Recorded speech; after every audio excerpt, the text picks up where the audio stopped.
दोस्तों, कई बार आपने भी अनुभव किया होगा कि आप बहुत सी अच्छी चीजें देखते हैं, सुनते हैं और पढ़ते तो हैं, लेकिन उससे आपके जीवन में कोई बड़ा सकारात्मक बदलाव नहीं आता। आप उस आंतरिक शांति और खुशी का अनुभव नहीं कर पाते जो आप करना चाहते हैं। तो आखिर ऐसा क्यों होता है, जानेंगे इस वीडियो में गौतम बुद्ध के जीवन से जुड़ी एक कहानी के माध्यम से। लेकिन उससे पहले इस वीडियो में आप सब लोगों के लिए बहुत सी नवरात्रि गिफ्ट्स वाउचर जीतने का मौका है, इसीलिए इस वीडियो को अंत तक देखना ना भूलें। तो आइए शुरू करते हैं। बुद्ध अक्सर अपने शिष्यों को उपदेश दिया करते थे और न केवल उनके शिष्य बल्कि दूर दराज के गांव और नगरों से भी लोग उनके उपदेश सुनने उनके पास आया करते थे। एक बार की बात है, एक व्यक्ति बहुत दूर से हर रोज गौतम बुद्ध के उपदेश सुनने उनके आश्रम आया करता था। लगभग पिछले 1 महीने से वह लगातार बुद्ध का उपदेश सुनने उनके पास आ रहा था। मैं बुद्ध के द्वारा कही गई हर एक बात को पूरा ध्यान लगाकर सुनता और जब बुद्ध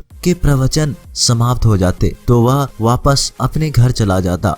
एक दिन जब बुद्ध की प्रवचन सभा समाप्त हो गई तो वह उसके बाद भी वहीं खड़ा रहा। जब सभी लोग वहां से चले गए तो वह बुद्ध के पास जाकर बोला, मैं आपसे कुछ पूछना चाहता हूँ। बुद्ध ने कहा, पूछो, क्या पूछना है? व्यक्ति ने कहा, मैं पिछले 1 महीने से हर रोज आपकी शिक्षाओं को पूरे ध्यान पूर्वक सुनता आ रहा हूँ। मुझे वो हर एक बात याद है जो पिछले 1 महीने के प्रवचन के दौरान आपने कही है, लेकिन आपकी ये शिक्षाएं मेरे जीवन में कोई भी सकारात्मक प्रभाव नहीं डाल रही है। आखिर ऐसा क्यों हो रहा है कि आपके उन्हीं प्रवचनों को सुनकर कुछ लोगों की पूरी जिंदगी ही बदल गई, लेकिन मेरे जीवन में कोई सकारात्मक बदलाव नहीं आ रहा। अब तो मुझे लगने लगा है कि शायद मुझ में ही कोई कमी है। बुद्ध ने मुस्कुराते हुए पूछा, तुम रहते कहाँ हो? व्यक्ति ने उत्तर दिया, श्रावस्ती, यहीं पास ही के एक गांव में। बुद्ध ने फिर प्रश्न किया, तुम यहाँ आते कैसे हो? व्यक्ति ने कहा, कभी पैदल, कभी घोड़ा गाड़ी से तो कभी बैलगाड़ी से। तब बुद्ध ने कहा, अब तुम मुझे ये बताओ कि क्या तुम यहीं बैठे बैठे अपने घर पहुंच सकते हो?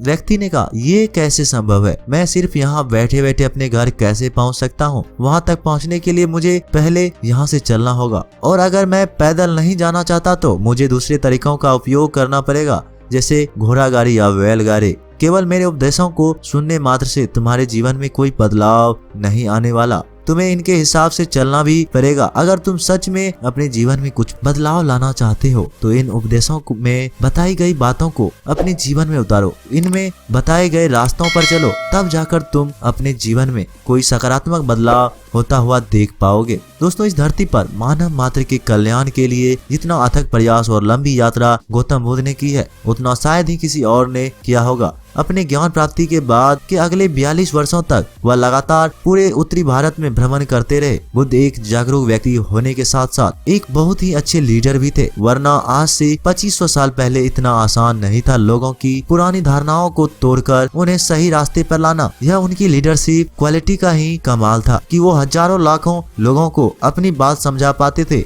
बुद्ध ने अपने उपदेशों में लीडरशिप क्वालिटी और सक्सेस के ऊपर बहुत कुछ बोला है। अगर आप इस बारे में डिटेल से जानना चाहते हैं कि लीडरशिप और सक्सेस के बारे में बुद्ध के क्या विचार थे, अगर आप इसके ऊपर एक विस्तृत वीडियो चाहते हैं तो नीचे कमेंट बॉक्स में जरूर बताइए। मैं आप सभी के लिए विस्तृत वीडियो अवश्य लेके आऊंगा। दोस्तों, एक ही जगह पर रुके रहने से कहीं ज्यादा बेहतर होता है कि लगातार धीरे धीरे चलते रहना। रुके हुए लोग अपनी मंजिल तक कभी नहीं पहुंच पाते, लेकिन जो लोग लगातार कोशिश करते हैं वो एक ना एक दिन अपनी मंजिल तक जरूर पहुंचते हैं। गौतम बुद्ध कहते थे, जब तक हम अच्छे विचारों को अपने जीवन में उतारने का प्रयास नहीं करेंगे तब तक किसी की भी अच्छी बात का हम पर कोई असर नहीं होगा। जिंदगी की सबसे बड़ी असफलता यही है कि हम जानते हुए उन नियमों का पालन नहीं कर पाए जो हमारी जिंदगी के लिए सबसे ज्यादा जरूरी है। इसीलिए हम सबको बुद्ध की इस बात पर ध्यान देना चाहिए कि सिर्फ ज्ञान का होना ही पर्याप्त नहीं है, बल्कि हमें उस ज्ञान के अनुसार अपने जीवन को जीना भी चाहिए।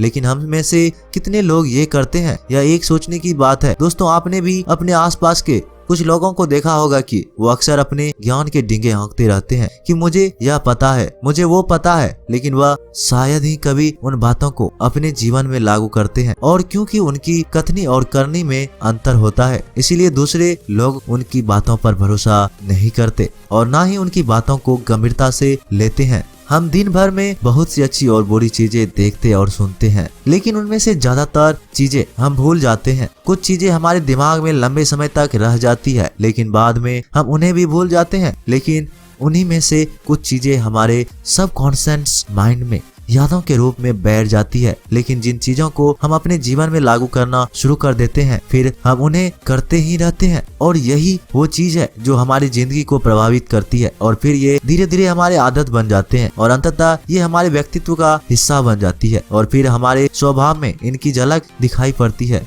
इस बात से कोई फर्क नहीं पड़ता कि चीजें अच्छी थी या बुरी, हम जिस भी चीज को करना शुरू कर देते हैं वो हमारी आदत बन जाती है, और अंततः हमारा व्यक्तित्व, और अगर चीजें अच्छी थी तो हमारा व्यक्तित्व भी सकारात्मक होगा और हम लोगों को सकारात्मक तरीके से प्रभावित करेंगे। लेकिन अगर चीजें बुरी थी तो व्यक्तित्व भी बुरा ही होगा और फिर हम लोगों को नकारात्मक तरीके से प्रभावित करेंगे। लेकिन याद रहे, यह व्यक्तित्व की बात हो रही है और व्यक्तित्व परमानेंट नहीं होता, इसे बदला भी जा सकता है, और ना ही हम अपने व्यक्तित्व से किसी को लंबे समय तक प्रभावित कर सकते हैं। केवल चरित्र के द्वारा ही कोई भी इंसान दूसरे के लंबे समय तक प्रभावित कर सकता है, लेकिन फिर भी हमारा शुरुआती प्रभाव और परिचय हमारा व्यक्तित्व यानी पर्सनालिटी से ही होती है। इसीलिए इसे सकारात्मक रखना भी बहुत ही जरूरी है, और चाहे चरित्र हो या व्यक्ति हो, इन दोनों को ही सकारात्मक रखा जा सकता है केवल सकारात्मक चीजों को देखने, सुनने और उनकी बातों को अपने जीवन में लागू करने से। इसीलिए अगर